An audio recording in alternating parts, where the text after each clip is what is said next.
there's a version of human life that most of us have never seen and would not recognise if we did. It is not a life of romance the way we understand romance today. It is not a life of privacy, of personal space, of quiet mornings alone with someone you chose. It is not a life arranged around comfort or emotional safety, or the slow, careful negotiation of two people deciding how much of themselves to share. The version of human life that existed for the vast majority of our species' time on this earth was something entirely different. Something older, louder, more entangled, and in many ways more demanding than anything most modern people will ever be asked to endure. And that raises a quiet question. What was intimate life actually like during the Stone Age? And why would so many of its fundamental conditions feel almost unbearable to the people living in the world today? This is not a question about whether ancient people were happy or unhappy. It is not a question about whether the Stone Age was better or worse than the present. It is a deeper and more interesting question than that. It is a question about how profoundly the human experience of closeness, partnership, sexuality, child-rearing, and daily physical life has changed in a very short period of evolutionary time. And it is a question about what those changes have done to us quietly beneath the surface of our modern lives. To begin to answer it, we have to go back very far, not to ancient Greece or Rome, not to medieval Europe, not even to the earlier civilizations of the Fertile Crescent. We have to go back to the long, slow, largely undocumented period of human existence that preceded all of those things. Back to the period that archaeologists and anthropologists sometimes call the Paleolithic, which began roughly 2.5 million years ago and ended only about 12,000 years ago with the beginning of agriculture. That is an enormous span of time. It is in fact the overwhelming majority of the time that creatures in the genus Homo have walked on this planet, and for all of that time, or at least for the last 200,000 years or so when anatomically modern humans existed, the basic conditions of intimate life were shaped by forces that have almost nothing to do with the forces that shape intimate life today. Let us think, slowly, about what those conditions actually were. The first thing to understand is that Stone Age humans did not live alone or in small nuclear families. They lived in bands. A band was a group of people, typically somewhere between 15 and 50 individuals, who moved together across a landscape, who shared food and resources, who raised children collectively, and who were in almost constant physical proximity to one another. Privacy, as we understand it today, did not exist in any meaningful sense. There were no separate rooms, no separate houses, no separate apartments, no walls that divided one family's life from another's. There were shelters, certainly, and fire circles and temporary camps. But the people who gathered around those fires and slept in those shelters were always surrounded by others. This is difficult to truly internalize. We live in a world where the default unit of intimate life is the couple, or at most the small nuclear family, enclosed within a private dwelling. We have been socialized to believe that intimacy requires privacy, that the deepest forms of human connection happen behind closed doors in spaces set apart from the larger social world. But for the vast majority of human history, this was not the case. Intimacy happened within full view and full earshot of the community. There was no such thing as disappearing with a partner into a space that was genuinely separate from everyone else's awareness. This does not mean that Stone Age people had no concept of intimacy or no need for it. Of course they did. The evolutionary pressures that produced the human capacity for attachment for bonding, for the particular kind of emotional and physical closeness between people who choose each other, those pressures are ancient and deep. The neurochemistry of love and attachment, the oxytocin and vasopressin systems that bind people to one another, the deep mammalian circuitry of care and comfort, all of that is older than our species, older than our genus, older even than the primates. What changed was not the existence of those needs, but the social architecture within which they were expressed. Imagine, if you can, trying to live your most intimate life within a group of 30 or 40 people who are always present. People who hear everything, who see nearly everything, who comment on everything, who have opinions and stakes in everything that happens between you and the person you are closest to. People who are, in most cases, your relatives, your cousins, your childhood companions, the people who helped raise you, and whom you have helped in turn. The negotiation of closeness in that environment is fundamentally different from the negotiation of closeness in a private apartment. The boundaries are different, the expectations are different, the meaning of the relationship is different, because the relationship does not exist in isolation.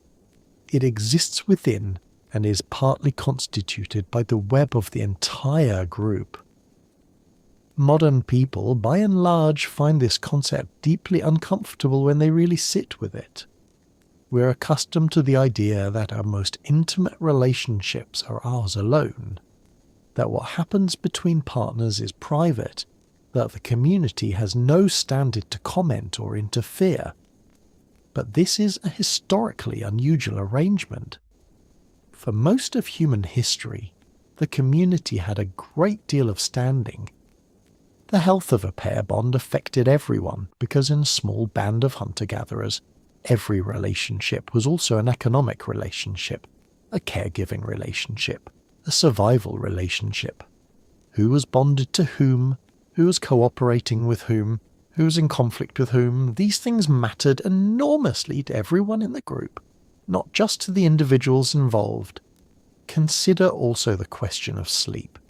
In the Stone Age, people slept together in groups, not just couples, not just families in the nuclear sense, but whole bands gathered around or near a fire, using one another's bodies for warmth and protection.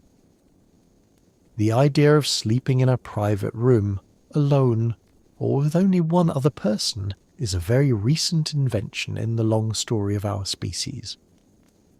For most of human history, the sleeping body was never truly alone. Children slept against their mothers for years.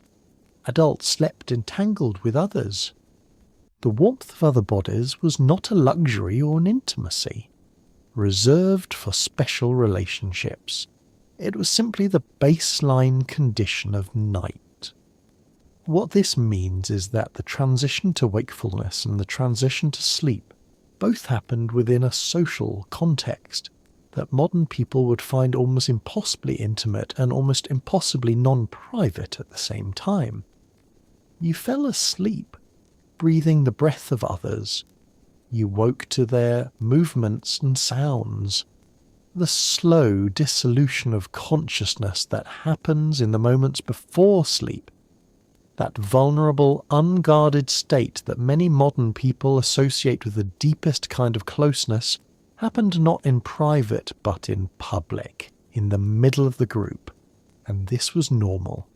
This was not extraordinary. This was simply what night was. The implications for how Stone Age people understood and experienced vulnerabilities are profound. Vulnerability in modern, intimate life is something we offer selectively. We decide who is worthy of seeing us in our most unguarded states. We protect ourselves by limiting access to those states, by reserving them for people who have earned our trust.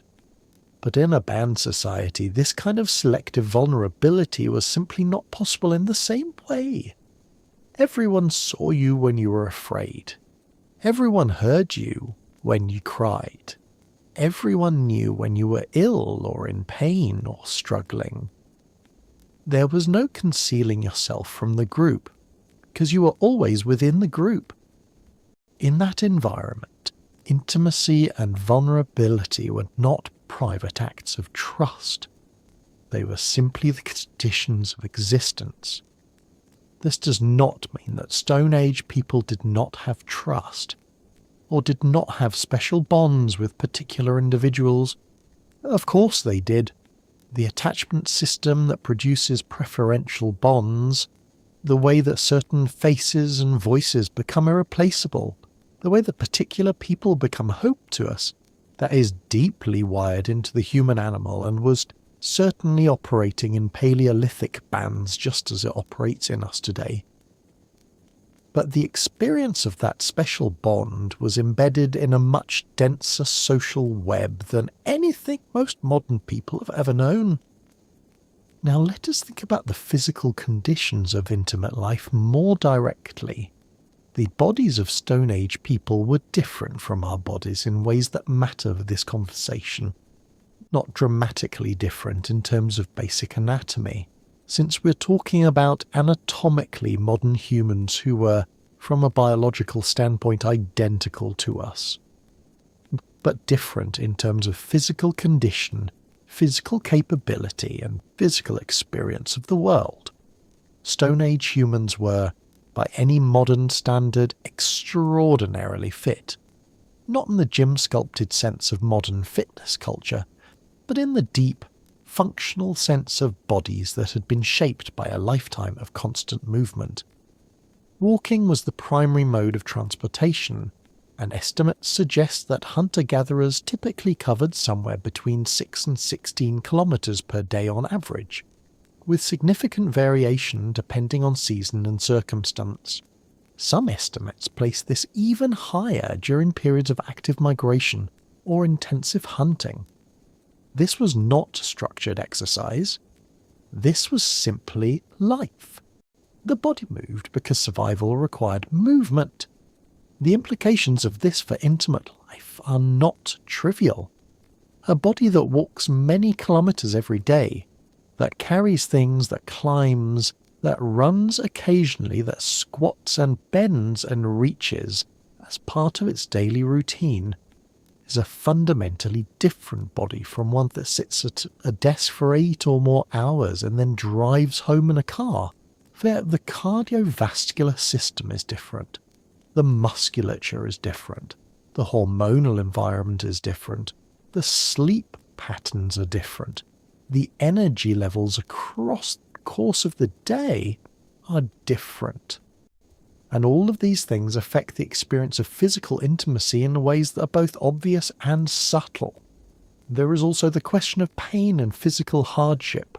Stone Age life was not, despite some romantic portrayals, a life of ease. It was a life of significant physical demand, of exposure to weather and insects and thorns and rough ground, of occasional injury, of seasonal food scarcity, of the constant low-level physical cost of simply surviving in a world without the infrastructural buffers that modern people take entirely for granted. Cold was not modulated by a thermostat. Heat was not countered by air conditioning. The body was, in a fundamental way, in conversation with the physical world, in a much more continuous and demanding way than modern bodies typically are. And this too shaped the experience of physical closeness. The warmth of another body was not just emotionally comforting, it was practically necessary. Skin against skin was not just an expression of desire or affection, it was a survival behaviour. The boundaries between what we would call intimacy and what we would call simply practical cooperation were far more blurred than they are today. We should also spend some time thinking about the role of smell in Stone Age intimate life, because this is one of the most significant differences between then and now, and one that is almost entirely invisible in our standard narratives about history. Modern people in industrialized societies are, by the standards of virtually all previous human existence, extraordinarily deodorized. We wash our bodies with soap every day, or nearly every day. We wash our clothes regularly. We use deodorant and perfume and fabric softener and scented candles. We've constructed an olfactory environment for ourselves that would be utterly unrecognizable to any of our ancestors for the past 200,000 years. Stone Age humans smelled like humans. They smelled like sweat and skin and hair and the particular animal note that the human body produces when it is active and alive in the world. They smelled like the smoke of fires and the fat of animals and the plants they had handled and the earth they had slept on. This was not a deficiency or a failure of hygiene. This was simply the olfactory reality of embodied human life before industrial sanitation. And the intimate experience of other bodies included this reality fully and completely. The smell of the person you were closest to was the smell of a human animal, rich and complex and entirely unfiltered. Modern research in evolutionary biology suggests that the human olfactory system contains a significant amount of information that is relevant to mate assessment. The way a particular person smells, particularly in terms of the major histocompatibility complex markers that are related to immune system function, is a cue that the body uses, largely below conscious awareness, to evaluate potential partners. The famous sweaty t-shirt studies conducted in the late 20th century demonstrated that people tend to be attracted to the smell of individuals whose immune system profiles are different from their own, a preference that, if followed, would tend to produce offspring with more diverse immune capabilities. This is an ancient mechanism. It predates language by millions of years, and in the Stone Age, it would have operated in full force, unmasked by soap or synthetic fragrance. The experience of physical closeness in that world included a depth of olfactory information that most modern people never have access to in their intimate lives. Let us now think about the question of choice. How did Stone Age people choose their intimate partners? This is a question that is genuinely difficult to answer with certainty, because the archaeological record tells us almost nothing about the emotional and social dynamics of Paleolithic pair bonding. We have some indirect evidence from the physical structure of ancient campsites, from the analysis of ancient bones and DNA, from the study of modern hunter-gatherer societies that have been observed by anthropologists, and from the comparative study of our closest primate relatives, but none of this gives us a clear, detailed picture of what courtship and partnership actually looked like in the deep past. What we can say is that whatever the dynamics were, they operated within the context of the small band, which means that the pool of potential partners was always very limited, and that the social consequences of any choice were always immediate and unavoidable. In a band of 30 people, perhaps 10 to 15 are adults. Of those, roughly half are of the opposite sex if we're talking about heterosexual pairing, which is the reproductive baseline around which most evolutionary analysis is organised. Of those perhaps 7 or 8 individuals, some are already partnered, some are too old, some are too young. Some are close relatives whose pairing would violate the incest taboos that are universal across human cultures. The actual pool of available potential partners in any given moment in a given band may have been as small as 2 or 3 individuals. This is an extraordinarily different situation from the modern experience of mate selection. In a large city, or even a small town, where the number of potential partners runs into the thousands, or tens of thousands, and where digital technology has expanded that pool even further. The smallness of the choice pool in Stone Age bands had significant implications for the nature of partnership. It meant that what we might call romantic compatibility in the modern sense, the idea of finding a person who is precisely right for you among a large population, was simply not a realistic framework for thinking about intimate life. The question was not who among thousands is the best possible match for me. The question was something more like, given the few individuals who are available, with whom can I build a workable partnership that will benefit both of us and contribute to the survival of our children and our group? This is not a less intimate framing, but it is a different one. It places the emphasis less on the unique personal chemistry between two specific individuals and more on the practical and social functioning of the pair within the larger group. Anthropologists who have studied modern hunter-gatherer societies have noted that while these societies do generally have some form of pair bonding as a social institution, the nature and intensity of that pairing varies considerably across cultures and across the life course. In some groups, partnerships are relatively fluid and can be renegotiated over time. In others, they are more stable. In some groups, there is significant social pressure to maintain a partnership once it has been established, because the disruption of a pair bond in a small band has consequences for everyone. In others, separation is relatively accepted. What seems consistent is that partnerships in hunter-gatherer societies are always embedded in the life of the group in a way that modern partnerships in industrialized societies generally are not. This embeddedness had a profound effect on the emotional texture of intimate life. In a band society, your partner was not your primary social world. You did not retreat with your partner into a private domestic sphere and draw the curtains against the larger social world, as so many modern couples effectively do. Your partner was one relationship among many, important, certainly the most important in some respects, but woven into a dense fabric of other relationships that were also important, that also provided emotional support, practical assistance, and the sense of belonging that humans need to function. The loneliness that many modern people experience within their closest relationships, the feeling that the partnership must somehow provide everything, all companionship, all emotional support, all meaning and connection.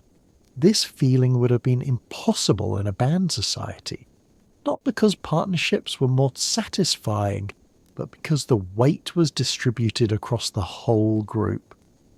Now let us consider the physical reality of reproduction in the Stone Age, because this is one of the areas where modern people would feel the greatest difficulty, and where the conditions of Stone Age intimate life were most demanding by any standard.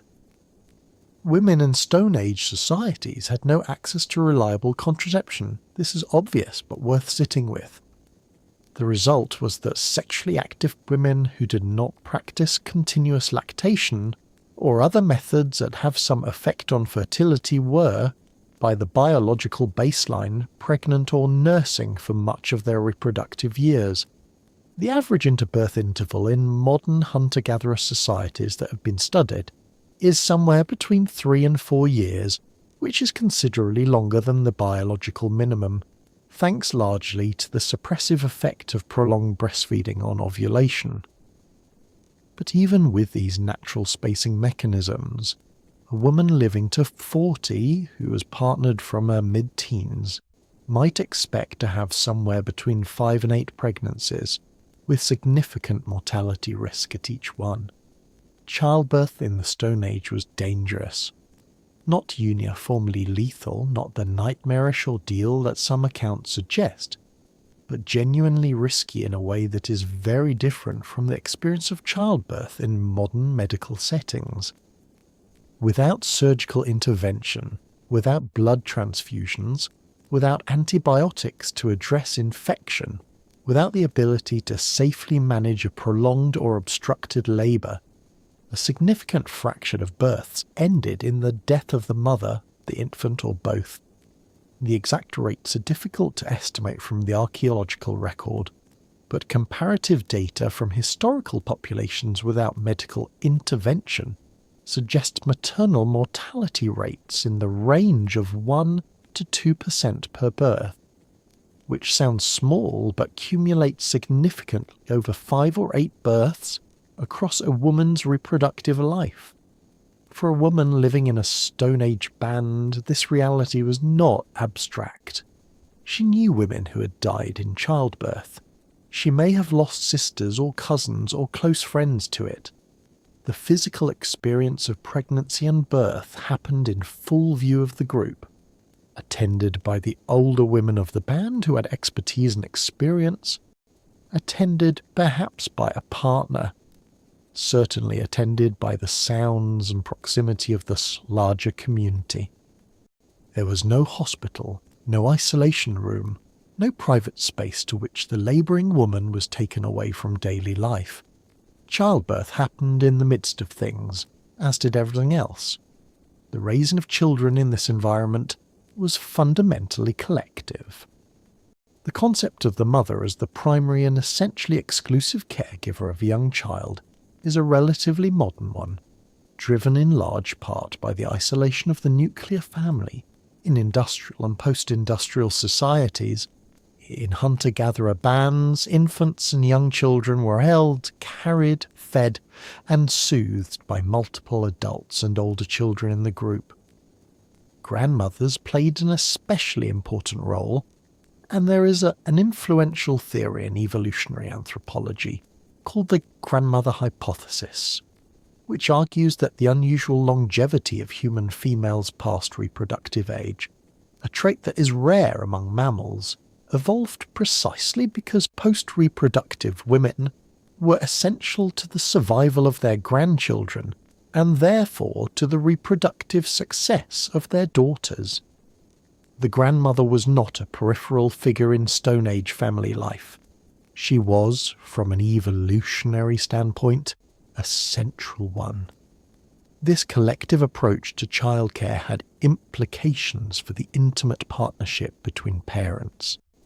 In a modern nuclear family, the arrival of children often places enormous strain on the partnership precisely because the demands of childcare fall almost entirely on the couple. Sleep deprivation, the loss of privacy, the reduction of time and energy available for the relationship itself, these pressures are well-documented features of modern parenthood.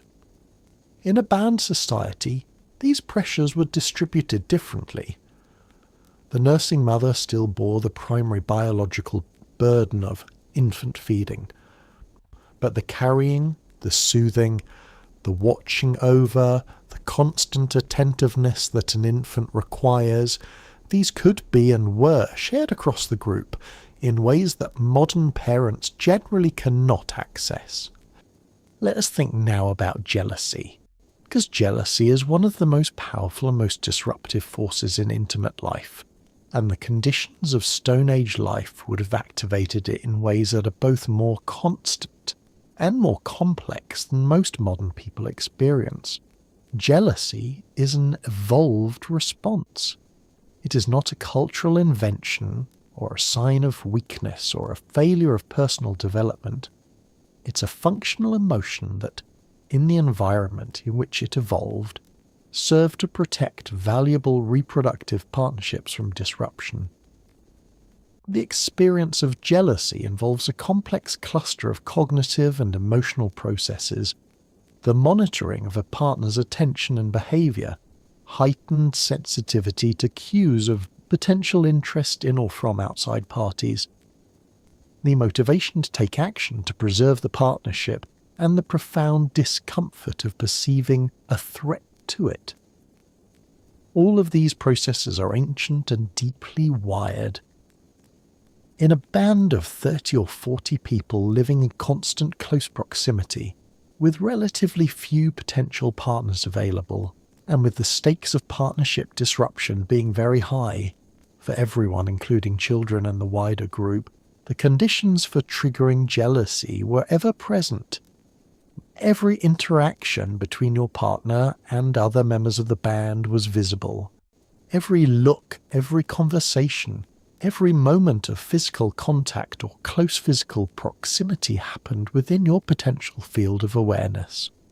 The same lack of privacy that made everything else about intimate life more communal also made the surveillance of a partnership's integrity an almost continuous background process. This is exhausting in ways that are genuinely difficult to fully appreciate from the outside. Modern people experience jealousy, certainly, but typically in episodic forms. A concerning text message, a party at which a partner seemed too interested in someone else, a pattern of behaviour that suggests a worrying direction. These episodes are embedded in a larger life that is mostly not organised around the monitoring of a partner's loyalty. In the Stone Age, the monitoring was ambient and unavoidable, not because people were more suspicious or less trusting, but because the architecture of daily life placed everyone in everyone else's constant view. And yet, alongside this, anthropological evidence suggests that many hunter-gatherer societies developed social norms and expectations that served to manage jealousy and reduce its most disruptive effects. Rules about who could touch whom and in what contexts, expectations about where individuals would sleep, norms about gift-giving and attention, ritual contexts in which certain kinds of social contact between people who are not partners were sanctioned and expected. All of these represent the social technology that human communities developed to navigate the complicated emotional territory that arises when many people live in very close proximity and the boundaries of intimate partnership are always under negotiation. One of the most interesting and most studied of these social technologies is the practice of food sharing. In hunter-gatherer societies, the sharing of meat in particular is typically governed by elaborate norms. The successful hunter does not simply keep the food he has acquired, he distributes it according to complex rules of kinship and reciprocity. These rules serve obvious nutritional and social functions, but they also serve an intimacy management function.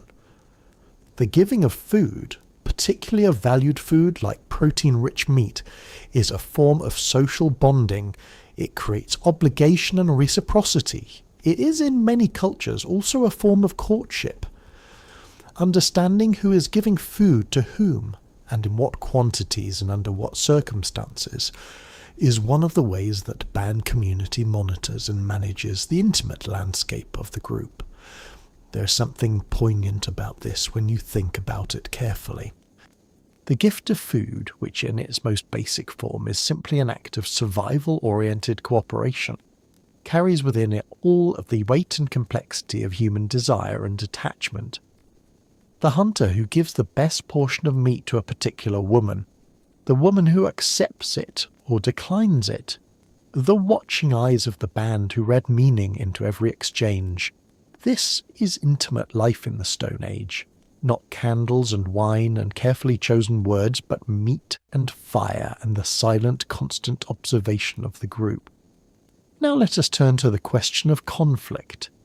Intimate relationships in any context involve conflict.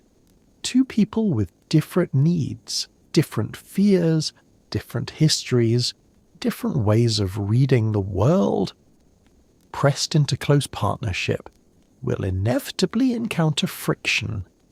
This is not a flaw in the system, it is a feature. The question is how that conflict is expressed and managed, and here the conditions of Stone Age life would have been deeply challenging by modern standards. In a modern intimate partnership, when conflict arises, there are various tools available for managing it. One or both partners can leave the space temporarily. They can take a walk alone. They can call a friend and process the conflict with outside support. They can sleep on it, literally, in separate rooms if necessary. They can seek a therapist or counsellor. They can, in the extreme case, end the relationship and move to a different city and never see the person again if they choose to. The architecture of modern life provides multiple forms of exit and escape and buffer. None of these options existed in the Stone Age. You could not leave the band, or not easily, because leaving the band meant leaving the protection, the food-sharing network, the childcare support, the accumulated knowledge of your people, and the social relationships that were the fundamental infrastructure of survival. Moving to a different city was not an option in a world of small mobile bands. Taking space from a difficult relationship was nearly impossible, and the other person was always within earshot.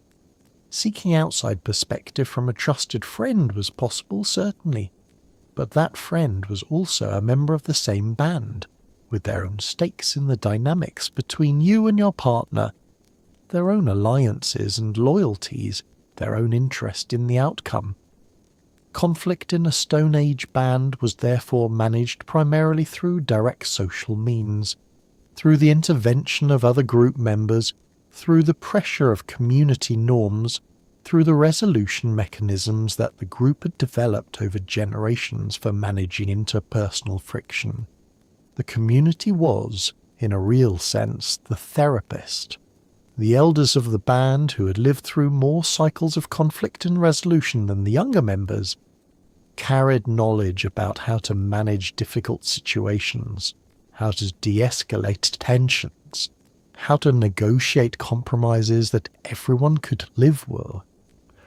This knowledge was practical and empirical, derived from decades of close observation of human social dynamics in the particular crucible of the small band. This communal approach to conflict resolution had advantages and disadvantages from the perspective of intimate life. On one hand, it meant that no couple was left entirely alone to manage the most difficult moments of their relationship. There was always support available, always people who cared about both parties and had an interest in the relationship's continuation.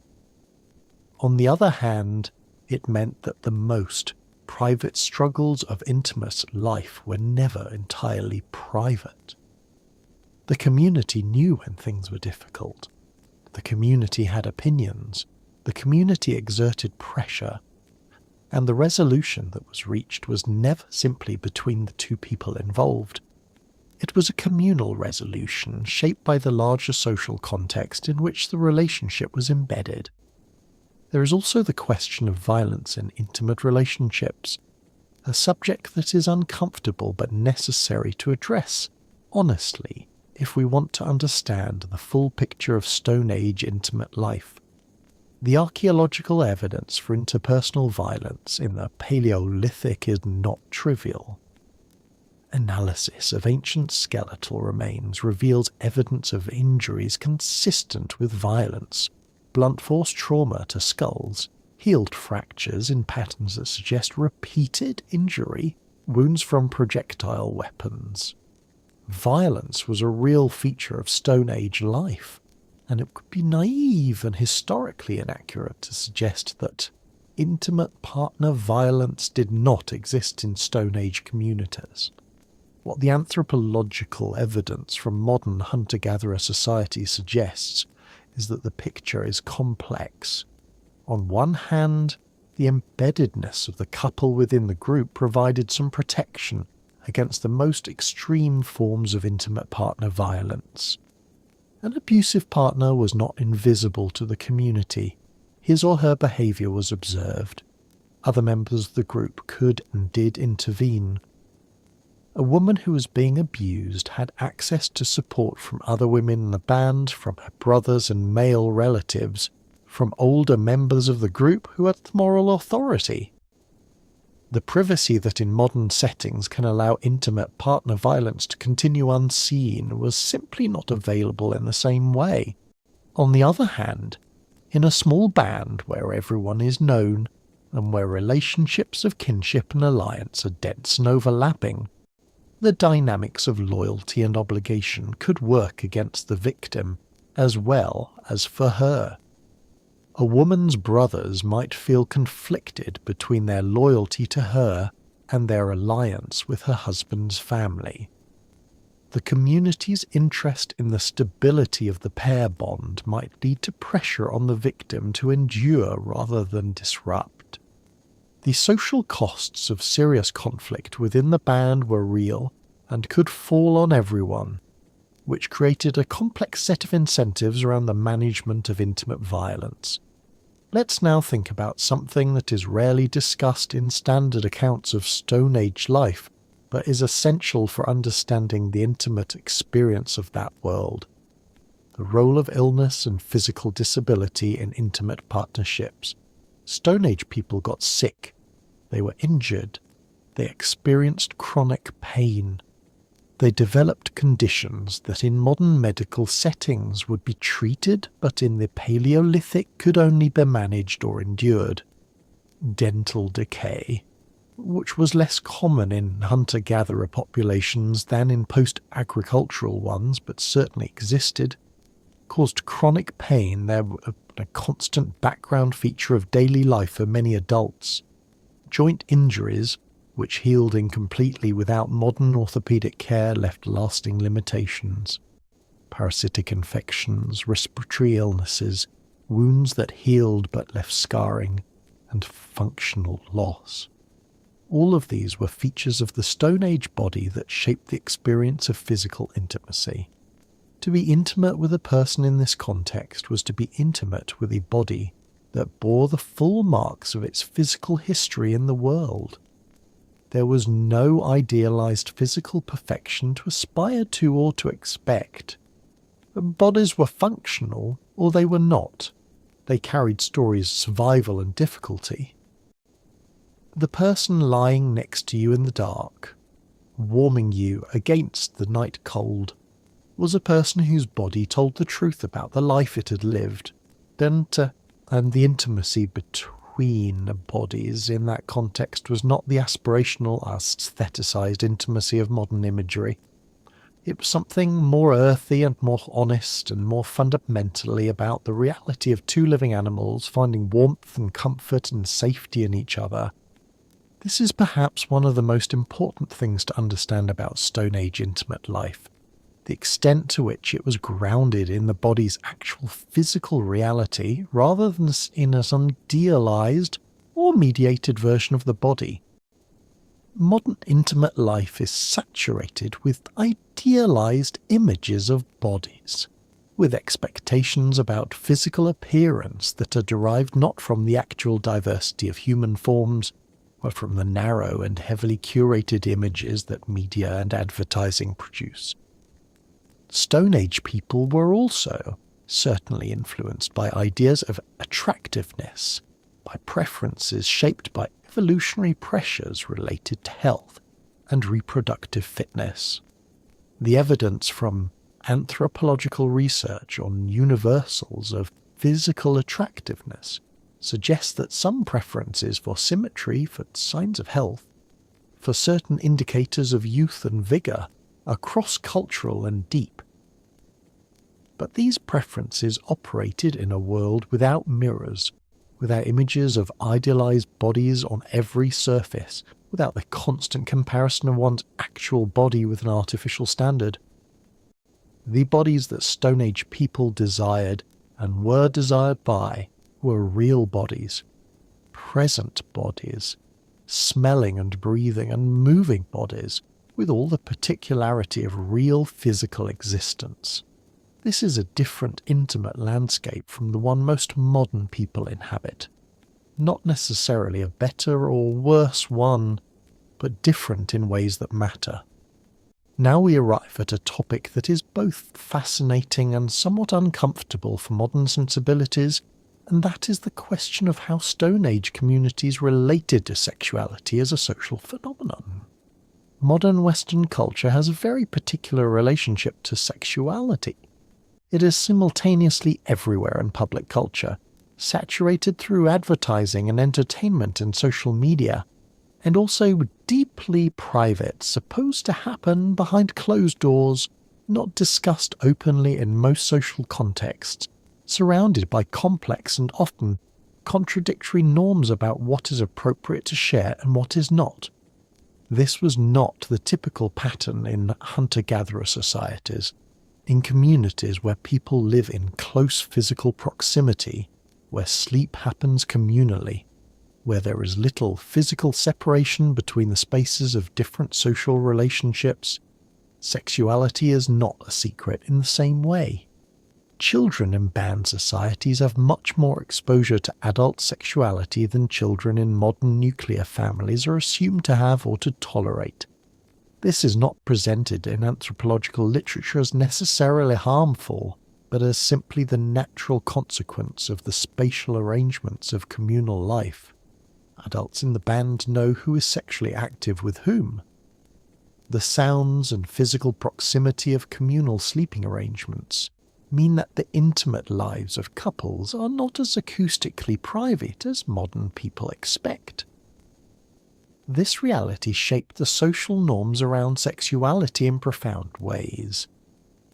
Many hunter-gatherer societies developed elaborate ritual frameworks around sexuality, involving initiation ceremonies, specific rules about the timing and context of sexual activity, sanctions against certain forms of behavior, and positive social recognition for others. These frameworks serve to organize and regulate a domain of human life that, in the absence of any regulation, could be a source of enormous social disruption in a small, tightly interdependent group. The regulation of sexuality was not about shame or oppression, in the sense that we might understand those things from a modern psychological perspective. It was about the management of social bonds in a context where those bonds were a matter of practical survival. Consider the question of who could have sexual access to whom. Incest taboos, which exist in every human culture that has ever been studied, are in part a response to the evolutionary costs of inbreeding, but they are also, and perhaps more immediately, a response to the social disruption that sexual competition within close-kin groups would cause. In a band of 30 people, where roughly half are related to you by kinship, and where the other half are either already partnered or are potential partners, the rules governing sexual access are not abstract moral principles. They are practical social technology. They exist because the alternative, an entirely unregulated competition for sexual partners within a small group, would be socially explosive. The sexual jealousy, the alliance disruptions, the coalition politics that unregulated sexual competition produces, these things can and do tear small communities apart. And small communities in the Stone Age could not afford to be torn apart because the band was the survival unit. Social cohesion was not a luxury, it was a necessity. And so the regulation of sexuality through taboo and norm and ritual and the constant monitoring gaze of the community was one of the central technologies of Stone Age social life. We should also consider the remarkable institution that anthropologists call the pair bond, and what evidence we have for how it functioned in the Paleolithic. The human pair bond is evolutionarily unusual among primates. Our closest relatives, the chimpanzees and bonobos, do not form stable pair bonds in the typical sense. Male chimpanzees compete intensely for access to multiple females. Bonobo sexual behavior is famously more fluid and used in many social contexts beyond reproduction. The formation of relatively stable partnerships between one man and one woman, with mutual investment in offspring, is a human-specific arrangement that appears to have evolved at some point in our lineage, though the timing and circumstances of that evolution are still actively debated by researchers. The skeletal evidence from fossil hominin populations provides some indirect clues. The degree of sexual dimorphism in a species, the difference in size and physical capability between males and females, is correlated in primates with the degree of male-male competition for females. Highly polygynous species, in which a few dominant males monopolize access to many females, tend to have high sexual dimorphism, as natural selection favours large, physically powerful males who can win competitive confrontations. Gorillas, for example, are highly dimorphic. Males are roughly twice the size of females. Humans show considerably less sexual dimorphism than gorillas, though more than gibbons, which are among the most monogamous of primates. This pattern of intermediate dimorphism is consistent with a mating system that is neither strictly monogamous nor strictly polygynous, but somewhere in between. The archaeological and anthropological evidence from modern hunter-gatherer societies is consistent with this picture. Most hunter-gatherer societies are nominally monogamous, in the sense that the pair bond is the recognised social unit and is supported by social norms and expectations. But polygyny, the taking of multiple wives by men who have the resources and status to support it, occurs in many of these societies and is generally not socially stigmatised. The universality of the pair bond as a social institution across human cultures suggests that it is indeed a deep feature of human social organisation. But the exact character of that bond, its exclusivity, its emotional intensity, its durability, its relationship to sexual fidelity varies enormously across cultures, and appears to have been flexible and context-dependent throughout human history. What would a Stone Age pair bond have felt like from the inside? This is one of the most interesting and most unanswerable questions we can ask. We have no direct testimony, no love letters or journals or poetry from the Paleolithic. What we have is inference and imagination informed by evolutionary theory, archaeological evidence, and comparative anthropology. From this evidence, we can suggest some things about the emotional texture of Stone Age partnership, though we must hold all of it lightly as informed speculation. The partner bond in a hunter-gatherer band would have been experienced in the context of complete economic interdependence. In the classic division of labour that characterises most hunter-gatherer societies, men and women contributed different but complementary resources to the partnership and to the band. Men's hunting provided occasional but important protein-rich food. Women's gathering provided a more reliable, continuous supply of plant foods, insects, and small animals. Neither contribution alone was sufficient. The partnership was, at its most basic level, an economic partnership in which each party was genuinely dependent on the other's contribution. This economic interdependence shaped the emotional texture of the partnership in ways that are different from modern experience. Modern partnerships in wealthy, industrialized countries are legally and practically optional in an economic sense, at least for many people. Both parties can survive financially without the other.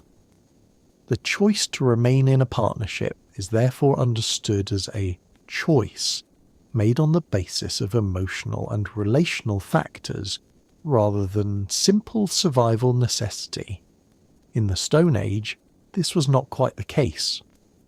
The partnership was, in a very real sense, a survival unit.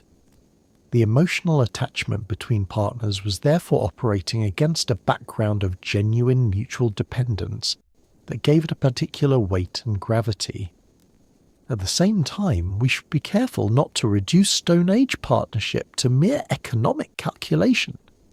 The human attachment system is ancient and powerful precisely because it does more than create economic cooperation. It produces a form of emotional bond that is qualitatively different from a simple alliance of convenience. The oxytocin-mediated attachment that forms between partners who have shared physical intimacy, who have lived through difficult times together, who have cared for children together, who have come to know each other's bodies and minds and habits across years. This is not simply a rational calculation of mutual benefit. It is something deeper, something that has deep evolutionary roots and produces experiences of love and grief and longing that are among the most powerful in the human emotional repertoire. The grief that Stone Age people felt when they lost a partner to death, which was more common and more sudden than modern death, given the absence of medical intervention and the genuine physical dangers of the world they lived in, must have been profound and real. The anthropological evidence for grief rituals in early human populations, the deliberate burial of the dead with care and often with flowers or ochre or personal possessions, suggest that the emotional bond to the deceased was treated with seriousness and given formal social recognition. This is not the behaviour of a species that experiences its closest bonds as merely utilitarian. This is the behaviour of a species for which the loss of a deeply loved person is a significant and recognised event that deserves ritual acknowledgement. There is something deeply moving about this evidence when you sit with it. Somewhere in the world, 100,000 years ago, a person laid a body gently in the earth, placed around it the things that had mattered in life, and then lived on with the particular ache of loss that any of us would recognise. The name of that person is lost, the face is lost. The story of the partnership that ended in that burial is entirely lost. But the act of care, the gesture of love toward the dead, has survived in the physical record of the earth, and it tells us something important about what intimate life in the Stone Age was at its core. Let us think now about what anthropologists call sexual conflict, the ways in which the different evolutionary interests of males and females produce tensions in intimate partnerships. This is not a politically comfortable topic, but it is an essential one for understanding the full picture of Stone Age intimate life. From an evolutionary standpoint, males and females in most sexually reproducing species have different optimal reproductive strategies. Females who invest enormous amounts of time and energy in gestation, nursing and childcare generally benefit from being selective about partners, since a poor choice has very high costs. Males, whose minimum biological investment in reproduction is much lower, generally benefit from a somewhat different set of strategies, including a tendency to prefer multiple partners when this is possible. This does not mean that males are incapable of deep attachment or that females are incapable of sexual desire for variety. The human attachment system cuts across these basic patterns in important ways, but it does mean that the interests of male and female partners in an intimate partnership are not perfectly aligned, and that this misalignment produces real tensions that have to be managed. In Stone Age bands, these tensions played out within the context of the community, under the constant observation of other group members, and under the constraints of the social norms that the group had developed to manage them. A man who sought sexual access outside his partnership faced not only the jealousy of his partner, but the potential social consequences imposed by the community, including loss of reputation, loss of alliance relationships, the anger of the partner's male kin, and the potential dissolution of a partnership that was economically and socially important. A woman who formed attachments outside her primary partnership faced simply social consequences, as well as the evolutionary risk of losing the investment and protection of her partner if he concluded, rightly or wrongly, that he might not be the father of her children. These dynamics are ancient and powerful, and they produced in the Stone Age the same complex emotional landscape that they produce today.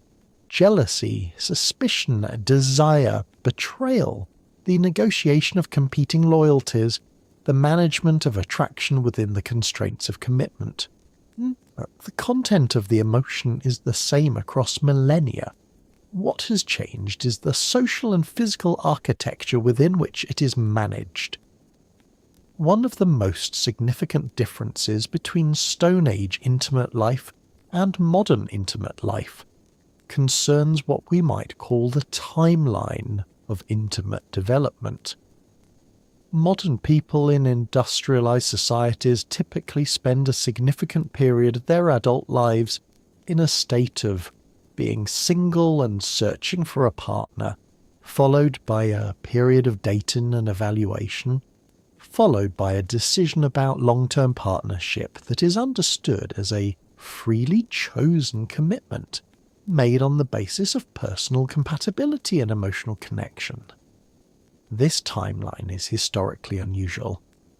In most human societies throughout history, and in most hunter-gatherer societies that have been studied, partnership was arranged earlier and with less emphasis on the individual's autonomous choice.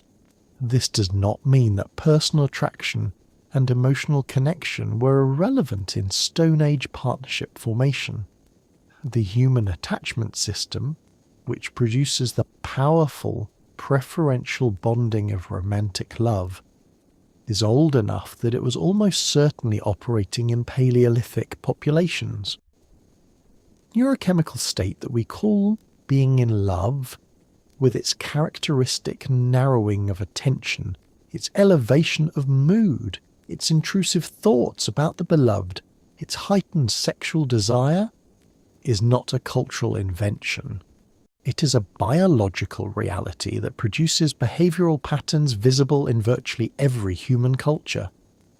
It evolved because preferential pair bonding in humans has reproductive advantages, and the motivational force of romantic attachment facilitates the formation of those bonds. But the expression of these preferences and the degree to which individual preference drove partnership formation varied considerably and was always embedded in the larger social context of the band. In many hunter-gatherer societies that have been studied, parents and other senior community members play a significant role in arranging partnerships for young people. This is not simply a constraint on individual freedom. It is a reflection of the fact that in a band society, the choice of a partner for a young person affects the whole group, because it affects the web of alliances and obligations within which the group operates. The senior members of the community had knowledge and perspective that the young people themselves might lack, and their involvement in partnership formation was a form of collective wisdom brought to bear on decisions of community-wide significance. For young women in Stone Age bands in particular, the onset of puberty marked a transition that was managed communally. The physical changes of puberty, the arrival of menarche, were typically recognized by the community through ritual. Initiation ceremonies for young women are nearly universal across cultures, from the simplest hunter-gatherer bands to the most complex agricultural civilizations. These rituals serve to mark the transition from one social status to another, to communicate to the community that this person was now available for partnership, and to provide a young woman with knowledge and preparation for the experiences ahead. They were also often occasions for significant community gathering and celebration. The body's biological transition was not a private event. It was a public one, acknowledged and framed by the community in ways that gave it social meaning. we should also think carefully about the experience of pregnancy and the transition to parenthood in the Stone Age, because this is one of the domains where the conditions of that life would be most strikingly different from and most challenging by modern standards. A pregnant woman in a Stone Age band continued to do the work of daily life throughout her pregnancy.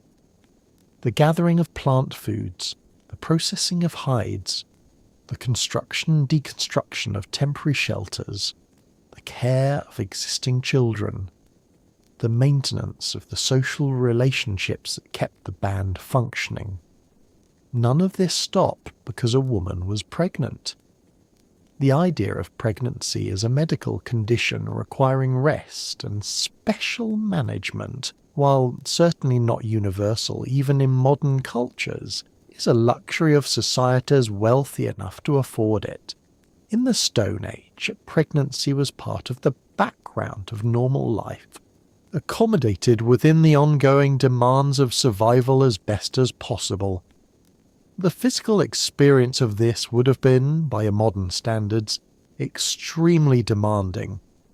A woman in her 8th or 9th month of pregnancy, walking many kilometres with the band, carrying an existing child and a significant load of gathered food, operating in the heat of the African savanna or the cold of a seasonal camp further north. This is a level of physical demand that almost no modern pregnant woman experiences or is asked to experience. And yet, from an evolutionary standpoint, the human female body was shaped precisely by this level of demand. It is not that this was cruel or unusual. It was simply the normal condition of pregnancy in the environment within which the human body evolved. The transition to motherhood in a band society was supported by the community in ways that modern new mothers rarely have access to. The knowledge of older women who had been through the experience multiple times was immediately available. The practical help with existing children, with food preparation, with the physical demands of caring for a newborn, was distributed across the group. The new mother was not alone in a private house, with a crying infant and a postpartum body, and a partner who had to return to work in 6 weeks. She was embedded in a community of women who knew what she was going through, because they had been through it themselves, who could take the infant for a few hours to let her rest, who could share the physical labour of daily life in ways that restored rather than depleted her. This collective support for new mothers is something that modern research in maternal health has increasingly recognised as important and increasingly absent in many contemporary social arrangements. The concept of the village that it takes to raise a child is not simply a cultural wisdom, it is a description of the actual ancestral environment in which human motherhood evolved, and in which the human infant's extraordinary developmental requirements were reliably met by a community of caregivers, rather than by 1 or 2 isolated adults. The father's role in Stone Age childcare is a subject of ongoing research and debate in evolutionary anthropology. Among our closest primate relatives, paternal investment in offspring is relatively rare. Chimpanzee males, for example, provide little direct care for offspring, though they do provide indirect benefits through territorial defense and the maintenance of social rank. Human males, by contrast, show considerably more paternal investment than most other primates, including direct care, provisioning of food, teaching of skills, and protective behaviours. This heightened paternal investment is thought to be related to the pair bond system. When a male has relatively high confidence that he is the father of a child, he has evolutionary incentives to invest in that child's survival. The emotional experience of fatherhood in the Stone Age, while impossible to access directly, was presumably real and powerful in ways that modern research on the neurobiology of paternal bonding helps us understand. The same oxytocin system that produces attachment in mothers is also activated in involved fathers. The experience of holding and caring for a small child produces neurochemical changes in the caregiver's brain that promote ongoing investment. The infant's helplessness and need, which trigger protective and nurturing responses that are among the most powerful in the human behavioral repertoire, were present in the Stone Age just as they are today. The sight of a small child, its particular sounds and movements, and the peculiar vulnerability of its infant face is one of the most reliable triggers of the human caregiving system, and it operated just as reliably 100,000 years ago as it does now. Let us now think about aging and intimate life in the Stone Age, because this is another domain in which the conditions of that world was profoundly different from the modern experience.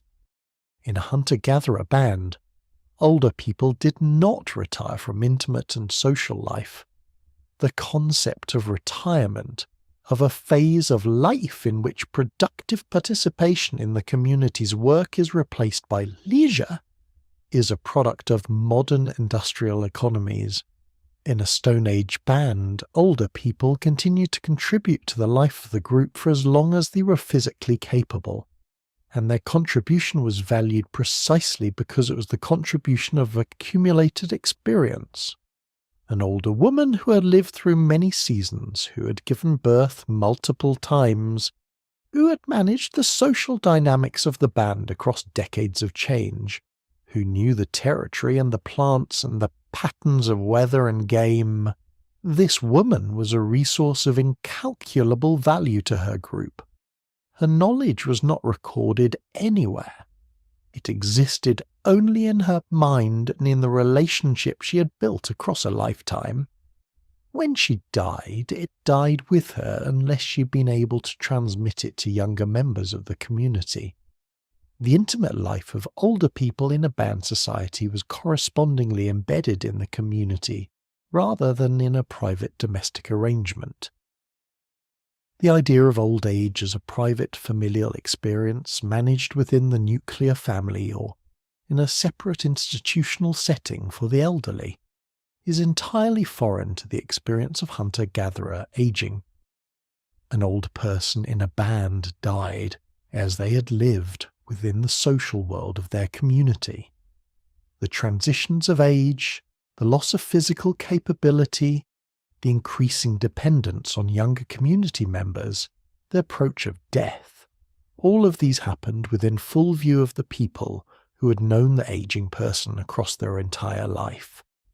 This had implications for the experience of dying, which in the Stone Age was often more sudden and less prolonged than modern death in medical settings, but was sometimes a slow process.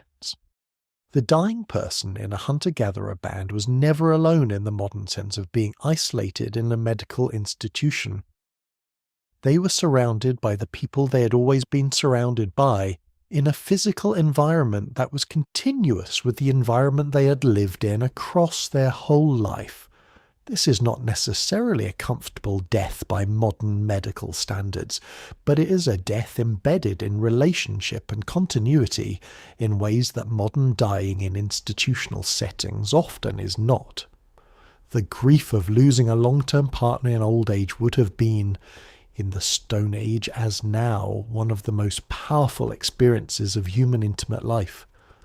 The person who knows you across decades, who has slept beside you through the long rhythm of years, who carries within their memory the version of you that existed before the children, before the losses, before the marks that time makes on every body and face.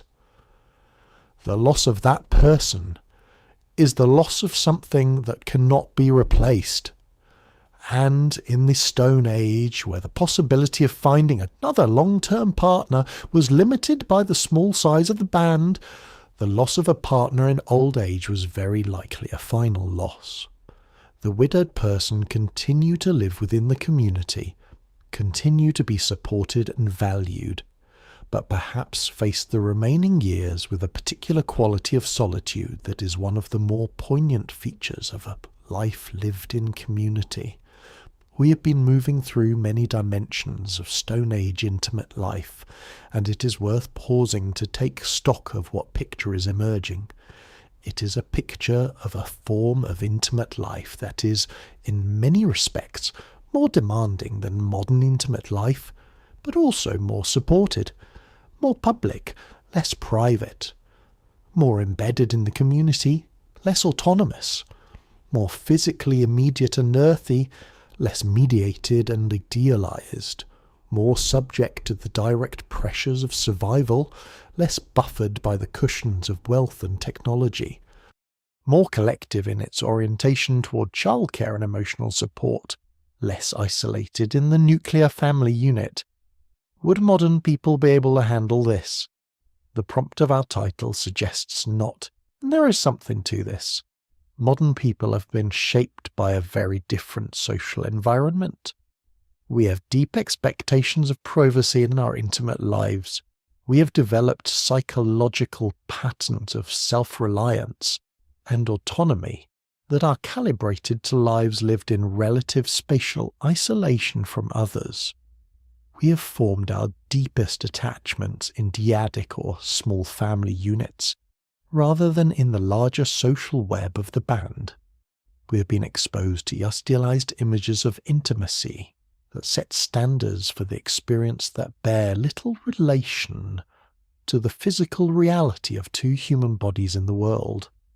We have access to reproductive control, medical care, labor-saving technology, and a level of physical comfort that insulates us from the direct bodily demands of the world in ways that would have been incomprehensible to any of our ancestors. Putting a modern person into the conditions of Stone Age intimate life would be, in many ways, an experience of profound shock. The loss of privacy alone would be difficult to manage. The physical demands of daily life would be exhausting in ways that modern bodies, deconditioned by sedentary lifestyles, are not prepared for. The constant social embedding, the lack of any space that was truly yours and your partner's alone, the management of intimate life under the constant observation of the group, these things would challenge even the most socially resilient modern person. And yet there are things about Stone Age intimate life that modern research suggests we might genuinely be missing. The social support for new parents, the collective approach to childcare, the embeddedness of the intimate relationship within a web of other meaningful relationships, so that no single partnership has to bear the entire weight of human social need. The physical intimacy of communal sleeping that is, according to sleep researchers, probably the pattern most compatible with the human nervous system's actual preferences. The absence of the idealized and often toxic imagery of bodies and intimacy that modern media produces, and that distorts the experience of real physical intimacy for so many modern people. The relationship between the world we evolved in and the world we actually live in is one of the central tensions of modern human existence. We are animals shaped by selection pressures that operated across hundreds of thousands of years, living in conditions that have changed more dramatically in the last 10,000 years, and especially the last 100 years, than in all the preceding time. Our bodies and nervous systems carry the legacy of the older world within them. Yeah, our sleep patterns and social needs and stress responses and desires and attachments are all calibrated at some deep level to the conditions of the ancestral environment. And those conditions, as we've been exploring tonight, were conditions of close physical community, constant movement, social embeddedness, and a form of intimate life that was public and communal in ways that modern life simply is not. This is not a call to return to the Stone Age. That is neither possible nor desirable. The gains of the modern world in medical care, in the reduction of childhood mortality, in the management of pain and disease, in the expansion of individual freedom and the recognition of individual rights, in the development of literacy and science and art and music. These are real and profound achievements that carry genuine value. The extended lifespan alone, the possibility of living past 40 into a rich and continued life, is something that our Stone Age ancestors could only rarely achieve. But the losses are also real, the epidemic of loneliness in modern industrial societies. The mental health crisis that tracks closely with the breakdown of dense social community, the particular difficulties of modern parenthood, isolated in nuclear families without the support structure that communal child-rearing provides, the distorted relationship to the body and to physical intimacy that media saturation and the idealization of impossible bodies produces, the particular quality of exhaustion that comes from asking a single, intimate partnership to provide everything that, for most of human history, a whole community provided. If we listen carefully to what the Stone Age can tell us, one of the things it tells us is that the human animal was not designed for isolated, intimate life. We were not designed to pair off into private domestic units and meet all of our needs for closeness and support and belonging. Within that small enclosure, we were designed for community. The small band, with all its lack of privacy, all its communal entanglement, all the difficulty and richness of living your most intimate life within the sight and sound and judgment and support of 30 or 40 people who knew you completely and whom you knew completely. That was the original architecture of human social life. And some significant part of what aches in modern intimate life is the distance between that architecture and the one we actually inhabit. The stone tools are gone. The fires are gone. The savannah camps and the seasonal migrations and the collective sleeping and the careful distribution of meat and the watching eyes of the elders are gone. But the nervous system that evolved in those conditions is still here, inside each of us, still running as ancient programs, still looking for the particular density and continuity of human connection that it was shaped by selection to expect. And late at night, in the quiet, when the day's noise falls away, something in us perhaps knows this. Something in us recognizes the strangeness of the private room, the unusual nature of the isolated partnership, the peculiarity of navigating the most important experiences of our lives without the constant presence of the people who know us best. Something in us, old and persistent, and not quite translatable into the language of modern life, remembers a different way of being intimate in the world, and quietly, from very far away, it longs for it. There is a particular quality to the darkness before modern electric light that most of us have never truly experienced. Not the managed darkness of a bedroom with curtains drawn against the street lamps outside, not the darkness of a rural house, still faintly lit by the stars and the moon through uncovered windows, but the true darkness of a world without any artificial light at all, broken only by the soft orange glow of a fire slowly burning down to coals. In that darkness, the body relaxes in ways that it cannot fully achieve in the managed nights of modern life. The circadian system, which is exquisitely sensitive to light and its absence, finds in that deep natural darkness the signal it evolved to read. It is fully night. It is time for the deepest rest. The day's pressures are genuinely suspended for these hours until the light returns. In that darkness, bodies that had worked hard across a long day settled into sleep together.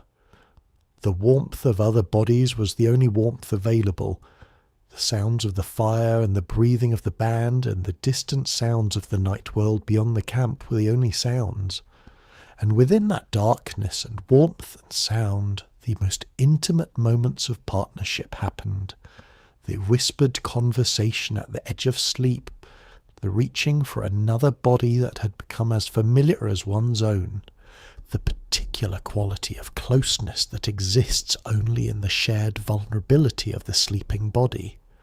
Sleep researchers studying modern hunter-gatherer populations have found something interesting.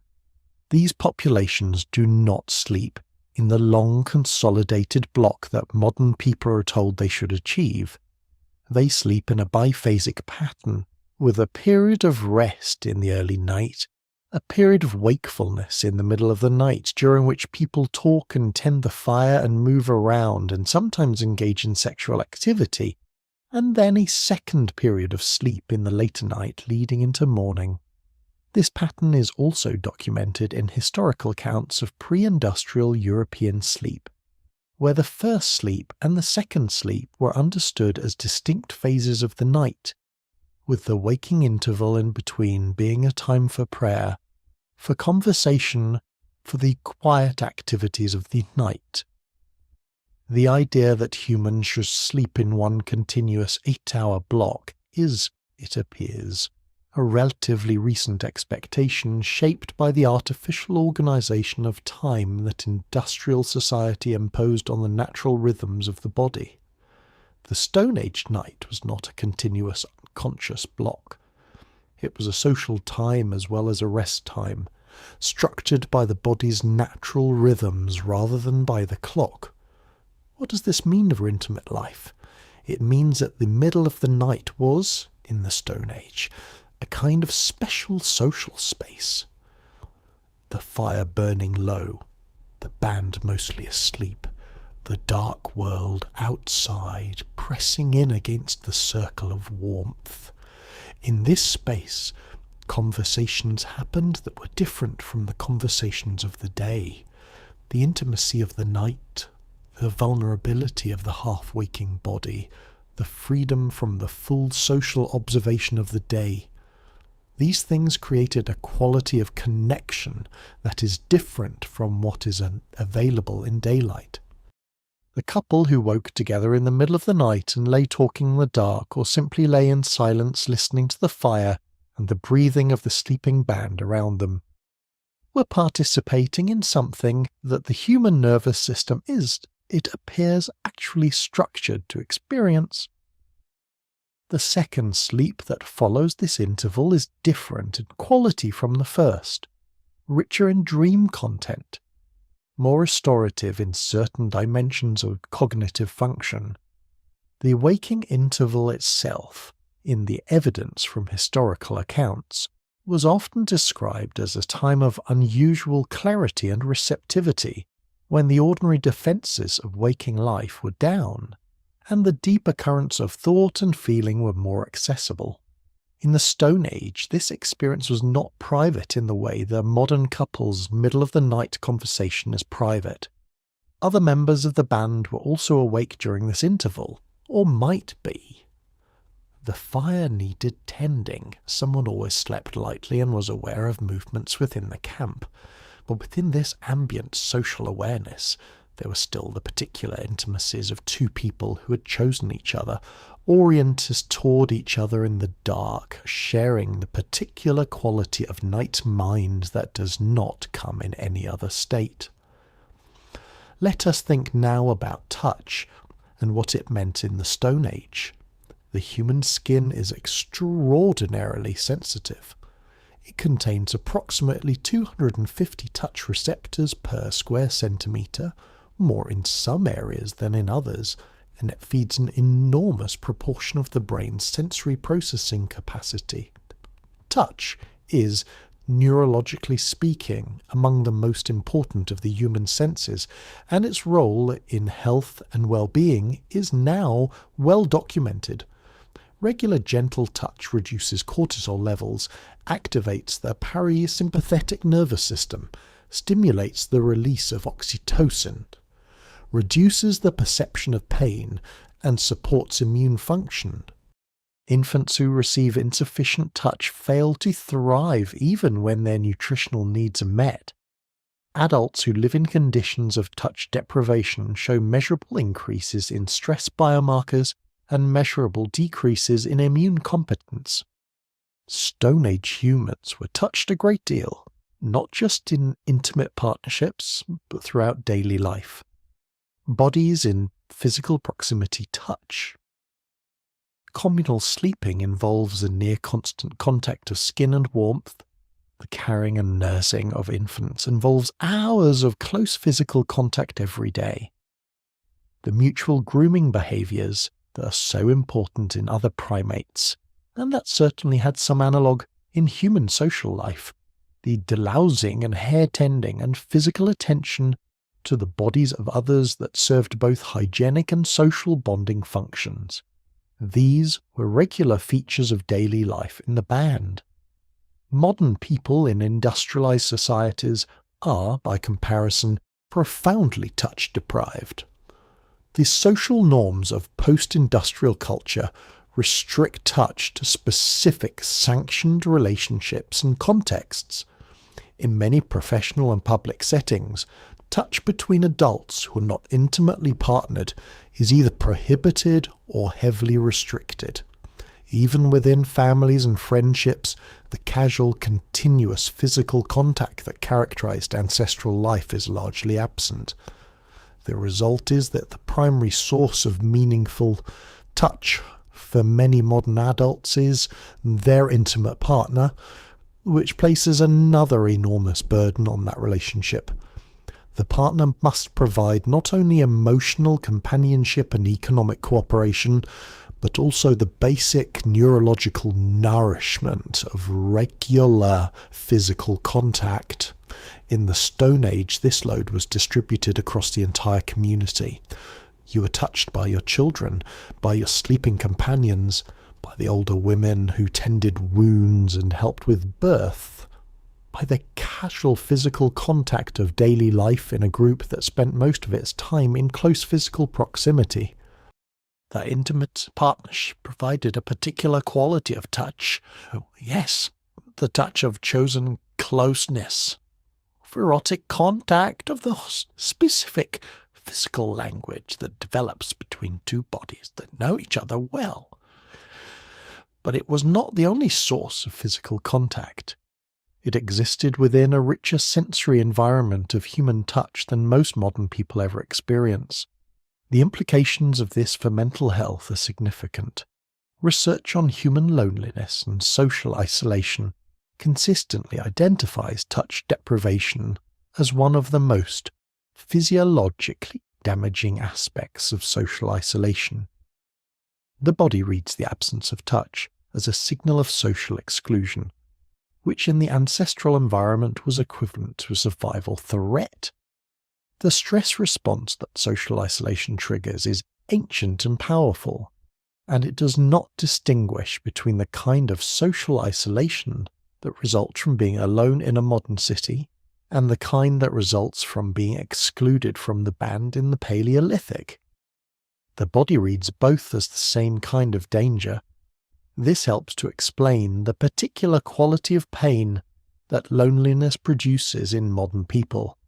It is not just an emotional discomfort, it is a whole-body response with real physiological correlates, because it is triggering an ancient alarm system that was calibrated to conditions where social isolation was genuinely life-threatening. One of the most interesting implications of the evolutionary perspective on intimate life concerns what is sometimes called the obsessive phase of romantic love, the period in the early stages of a pair bond when the beloved occupies a disproportionate share of the lover's attention and mental life.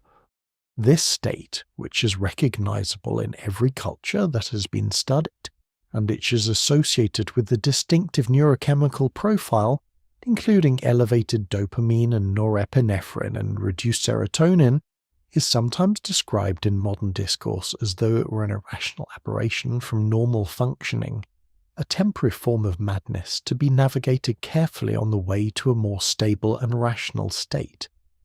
But from an evolutionary standpoint, this obsessive phase makes perfect sense. In a small band where the number of potential partners was limited, and where any given pair bond opportunity might not recur, the intense motivational focus of early romantic love served to get the bond formed quickly and strongly. The loss of appetite and sleep, the narrowing of attention onto the beloved, the willingness to incur significant costs in order to maintain proximity to the desired person. These are not malfunctions. They are the design. They are the evolutionary engine that drives pair bond formation, and they would have operated in the Stone Age with all the force they operate with today. The difference is that in the Stone Age, this powerful motivational state was being directed at a very specific and very immediate target, a particular person within the band, someone the lover had known in many contexts across time, someone whose character and capabilities were known to the whole community, someone embedded in a web of relationships that gave the lover a rich and multi-dimensional picture of who this person actually was. The obsessive focus of early romantic love in that context was focused on a real and fully known human being. Modern romantic love, by contrast, often begins with very limited information about the beloved. The neurochemical storm of early attraction can be triggered by a relatively brief encounter, a profile image on a screen, a few hours of conversation at a party, a physical presence glimpsed across a room. The brain's pattern matching system takes whatever fragments of information are available and constructs a complete person from them, filling in the unknown with projections drawn from the lover's own history and desires. This is the romance of the first impression, the falling in love before knowledge. That is the dominant narrative of romantic life in modern culture, and it is, from an evolutionary standpoint, a somewhat unusual arrangement. The pair bond was not, for most of human history, a bond that formed between strangers meeting for the first time, but a bond that formed between people who already knew each other, within a community that already knew them both. This raises interesting questions about the nature of desire and familiarity. Modern culture tends to place high value on novelty and attraction, the excitement of the new, the spark of the unknown person, the particular electricity of meeting someone who is genuinely unfamiliar. And there is something real in this. Novelty does activate the dopamine system, the same system that drives the obsessive phase of early love. But evolutionary analysis suggests that the human pair bond was designed to form not only on the basis of novelty and first impressions, but also, and perhaps primarily, on the basis of familiarity, of accumulated knowledge, of the particular deepening that happens when two people who already know each other move from knowing to choosing.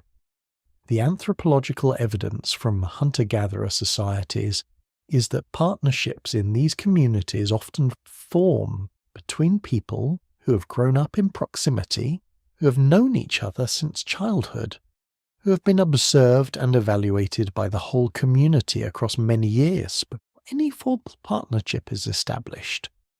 The choosing, in this context, is informed by a depth of knowledge that is simply not available in the context of modern dating. There's a growing body of research in relationship psychology suggesting that the long-term satisfaction of partnerships is more closely correlated with factors that are only visible over time. Things like the quality of conflict resolution, the degree of genuine mutual support in difficult times, the alignment of values and life goals, than with the intensity of initial attraction. This is consistent with the idea that the human pair bond evolved to form within a context of accumulated knowledge rather than immediate attraction. If there is any practical wisdom to be extracted from this long, consideration of Stone Age intimate life. Perhaps this is part of it. The human system for forming intimate bonds was calibrated to a context of community and familiarity, and the mod arrangements that maximize novelty and minimize the role of community knowledge in partnership formation are, from an evolutionary standpoint, an experiment whose outcome we are still living through. We have been talking for a long time now about the Stone Age, about hunter-gatherers and Paleolithic bands, and the evolutionary architecture of human intimate life. But as we begin to draw toward the end of this exploration, it is worth returning to the most fundamental question. What does all of this actually tell us about who we are and what we need? The answer, it seems, is this.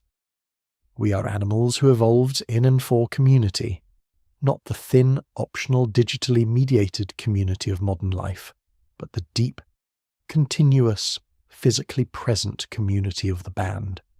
The dense social web in which everyone knew everyone, in which the most intimate moments of life happened within the awareness of the group, in which the partnership was supported and observed and embedded rather than isolated and private. We evolved for a form of intimate life in which no single relationship had to carry everything, because the weight was shared across the group. We evolved for a form of physical existence in which the body was constantly touched and moved, and in contact with the physical world and with other bodies. We evolved for a relationship with night and sleep and darkness that is very different from the one most modern people have. We evolved for a kind of vulnerability that was not about selective disclosure to a chosen few, but about simply being visible, always, to the community that was your world. Modern life has given us things that our ancestors could not have imagined. Safety, health, the possibility of a long and relatively comfortable life, freedom from many of the most brutal physical demands of survival, the ability to choose our partners and the conditions of our intimate lives with a degree of autonomy that is historically extraordinary. These are real gains. They are not to be minimized. But modern life has also taken from us things that our evolutionary history suggests we genuinely need: the density of continuous community, the collective support for the most demanding transitions of intimate life, the physical richness of bodies in constant close contact, the social embeddedness that distributes the weight of human need across a group, rather than concentrating it in a single dyadic relationship. These losses are real too. They show up in the data on loneliness and mental health, and the particular struggles of modern parenthood, and the epidemic of touch deprivation that characterizes so much of modern social life. The Stone Age is not coming back. We cannot and would not want to return to the conditions of that life, with its pain and its early death and its physical hardship and its absence of the individual freedoms that we rightly value. But we can perhaps learn something from the long story of our species' intimate life, something about what the human animal actually needs, something about the conditions under which human closeness flourishes, something about the architecture of social life that our deepest evolutionary heritage was shaped to inhabit. And perhaps the most important thing that the Stone Age can teach us about intimate life is simply this: we were not meant to do it alone. Not just the partnership itself, but all of it, the partnership and the children and the grief and the sickness and the aging and the daily physical demands of being a living body in a real world. All of it was meant to be done in community. The band was the original infrastructure of human intimate life. And something in us, still ancient, still reading the world through the lens of that ancestral environment, still knows this to be true. It is late now. The fire has burned low. The sounds of the night world press in gently from outside. And somewhere in the deep history of our species, a small group of people settles into sleep around the warmth of fading coals, breathing together, warm together, dreaming the dreams of the living toward the slow approach of morning. And perhaps that is enough to know for tonight, that we were made for warmth and for company, and for the particular form of safety that only comes from being truly known. Rest now. There is something else worth considering carefully before we close, and it concerns the relationship between Stone Age intimate life and the particular human capacity for language. Language, in the full human sense of infinitely combinable and symbolic communication, is one of the most remarkable things about our species, and its relationship to intimate life is deep and complex and not fully understood. When did humans begin to speak in the way that we speak today? This is one of the most contested questions in paleoanthropology. The anatomical prerequisites for modern speech, a descended larynx, a particular configuration of the tongue and jaw, a specific organization of the neural circuits that control articulation, were all likely in place in anatomically modern humans by at least 100,000 years ago, and possibly earlier. The behavioral evidence for language, the explosion of symbolic behavior including art and ornament, and deliberate burial that appears in the archaeological record beginning roughly 70,000 to 80,000 years ago, suggests that fully modern language was operational by that point at the latest. But language, once it existed, did not simply make communication more efficient. It transformed the interior landscape of intimate life. Before language, or in species with only limited forms of communication, the experience of intimacy was organized primarily around the direct physical cues of body language, vocalization, touch, and proximity. With language, the human capacity for intimate connection expanded into an entirely new dimension, the dimension of the higher verbal world, to tell another person what you are thinking, what you are afraid of, what you remember from childhood, what you dream about, what you want from life.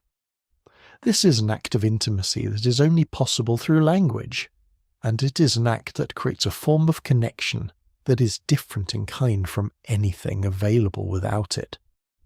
The lover who uses language to describe their love, the partner who uses words to work through a conflict, the friends who use conversation to create a shared understanding of the world. All of these are doing something that is unique to the language-using animal. In the Stone Age band, language would have been the medium through which the intimate life of the community was constantly being created and maintained.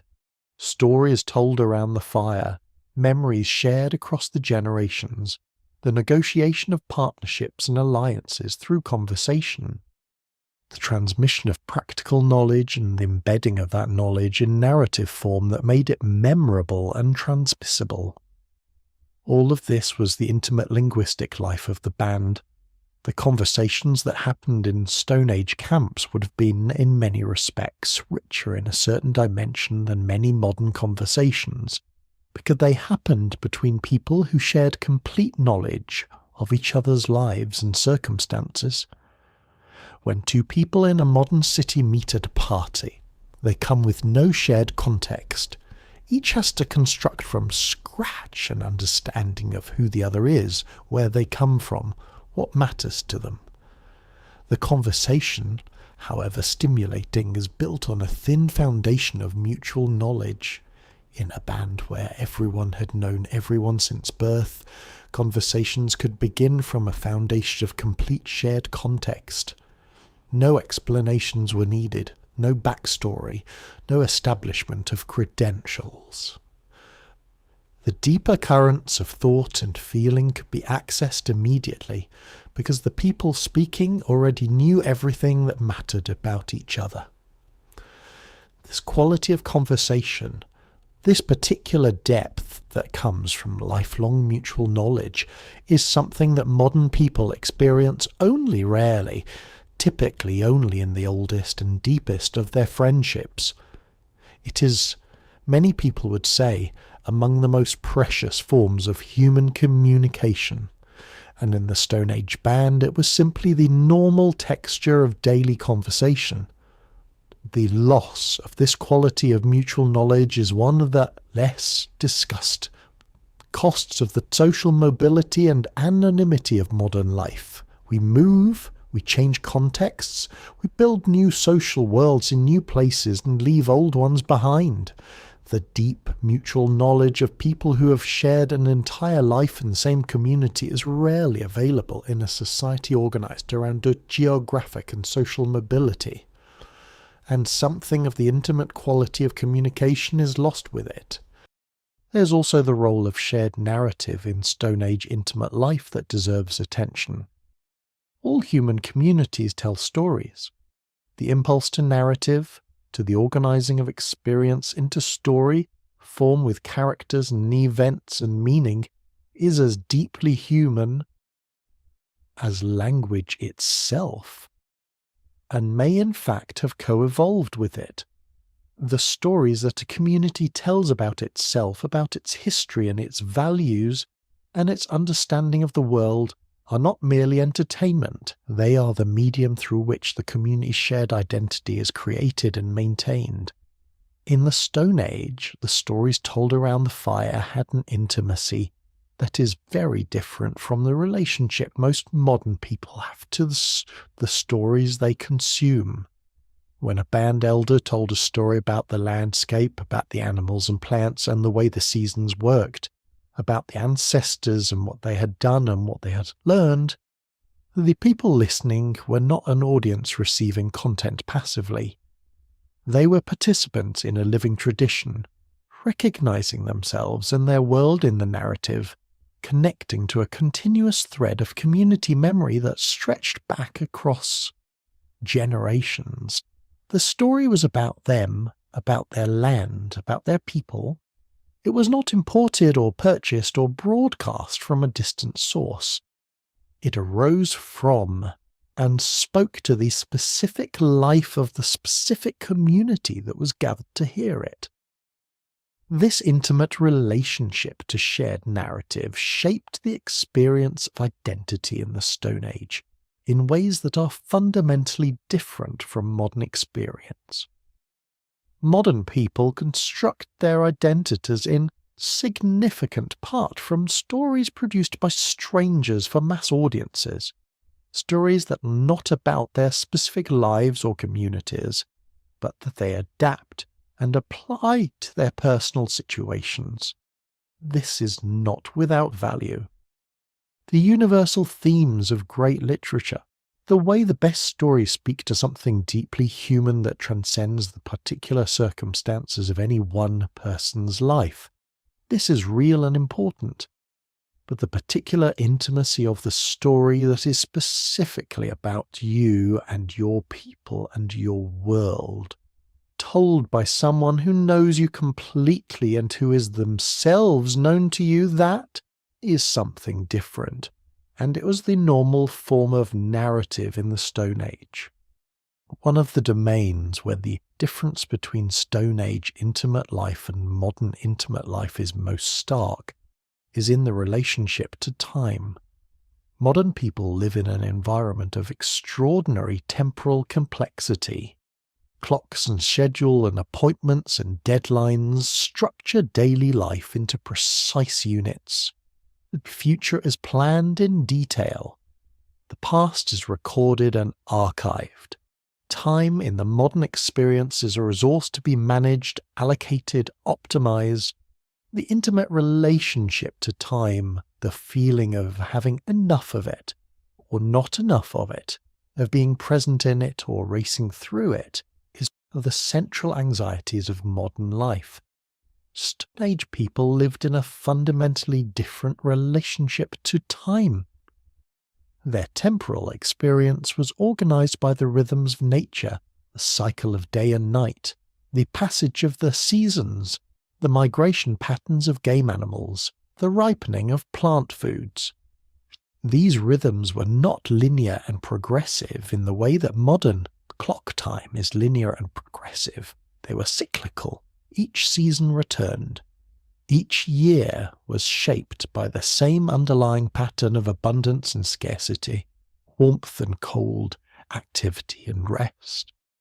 Time in this frame was not a river flowing in one direction, carrying everything away, but more like the breath, in and out, returning again and again to something like the same shape. The implications of this cyclical relationship to time for intimate life are significant. Modern intimate relationships exist in linear time, moving always forward, always changing, always aging. The pressure to make the relationship progress, to develop and deepen in a linear trajectory, to achieve certain milestones at certain points on the timeline, this pressure is very much a product of a linear relationship to time. The question of whether a relationship is going anywhere, moving in the right direction, making the expected progress, would have been largely foreign to Stone Age intimate life. Relationships existed in the cyclical time of the natural world, seasonal, rhythmic, returning. Partners who'd been together across many seasons had watched the same cycles repeat. The hungry time of late winter, the abundance of summer, the hard work of the fall, the long cold of winter. Each cycle was similar to the one before and yet different in its particular details. The intimacy that accumulated across many such cycles was not simply the intimacy of two people who had spent time together. It was the intimacy of two people who had been carried together through the same rhythmic movements of the world, who had faced the same seasonal demands side by side, who had built a shared history not in the linear progression of careers and milestones, but in the repeated circuit of the year. This is a different kind of intimate knowing, not better or worse than the knowing that accumulates in modern partnerships, but different in its texture, shaped by a different relationship to time and to the world. We should also think carefully about the experience of beauty in Stone Age intimate life, because aesthetic experience is not separate from intimate life, but deeply woven through it. The human capacity to experience and respond to beauty, to feel the particular resonance of a beautiful face, or a beautiful landscape, or a beautiful sound, is ancient and deep. The evidence for aesthetic behaviour in early human populations, the pigments and ornaments and careful arrangements of objects that suggest an attention to visual form for its own sake, goes back at least 100,000 years and arguably much further. Beauty mattered to Stone Age people. It mattered in the landscapes they moved through, in the objects they made and in the people they chose.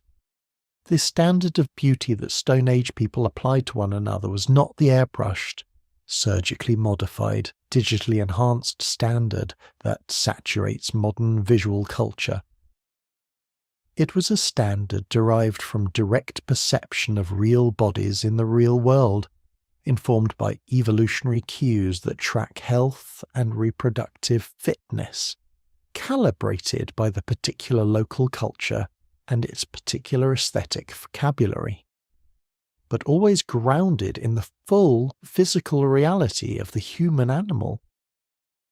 A beautiful person in the Stone Age was beautiful in the way that a healthy animal in its prime is beautiful, in the particular quality of its movement, the brightness of its eyes, the clarity of its skin, the energy of its presence. This kind of beauty is available to everyone who has eyes to see it. It does not require a particular body type or set of features. It requires health and vitality, and the particular quality of full presence in a body that is well used and well rested and in contact with the world. It is a form of beauty that is largely invisible, in the mediated visual culture of modern life, which has replaced the evaluation of real bodies in real space with the evaluation of optimized images of selected bodies on screens. And the loss of connection to this form of beauty, the form of beauty that our evolutionary heritage actually prepared us to perceive and respond to, is one of the less discussed costs of modern intimate life. Consider also the role of music and rhythm in Stone Age intimate life. Music, like language, is a human universal. Every culture that has ever been studied makes music. The capacity for rhythmic synchrony, for coordinating movement with sound, for experiencing the particular social bonding that shared musical activity produces, is ancient and deeply wired. The evolutionary origin of music is debated, but one of the most compelling theories links it to the social bonding function of coordinated group activity. When multiple bodies move in rhythm together, the experience of social unity is intensified. The boundaries between self and group become more permeable. The sense of shared identity and shared purpose is heightened. In Stone Age bands, music would have been present in the form of rhythm and song and coordinated movement. The fire circle at night, the communal dances that are documented in virtually every hunter-gatherer culture, the rhythmic work songs that accompany repetitive physical labour. All of these created moments of social fusion, in which the intimate bonds of the community were renewed and strengthened. The experience of being in rhythmic synchrony with the people you lived with and depended on was not an artistic luxury. It was a social necessity, a regular renewal of the bonds that held the band together. The intimate dimension of this musical life was real and important. Two people who had danced together, who had felt their bodies moving in shared rhythm, who had been part of the same musical moment. This experience creates a form of closeness that is different from the closeness of conversation or work or shared sleep. It is a bodily closeness, a closeness at the level of the nervous system, a synchronization that the body remembers even when the mind has moved on. The research on interpersonal synchrony in modern psychology consistently finds that people who have moved in rhythm together report stronger feelings of social connection and greater willingness to cooperate afterward. This is an ancient mechanism. It was doing its work around Stone Age fires just as it does in modern dance halls and religious rituals and political rallies, though hopefully with rather different political implications. One of the things that strikes you when you spend a long time thinking about Stone Age intimate life is how rich it must have been in certain dimensions that modern life has impoverished.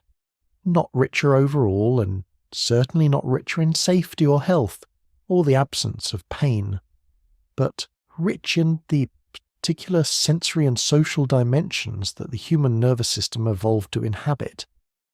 Rich in continuous physical presence with others, rich in shared narrative and shared work and shared music, rich in the direct perception of beauty unmediated by technology, rich in the accumulated mutual knowledge of the lifelong community, rich in the particular qualities of vulnerability that comes from being fully seen, not by a chosen partner who's been carefully granted access, but by the whole community that has known you always.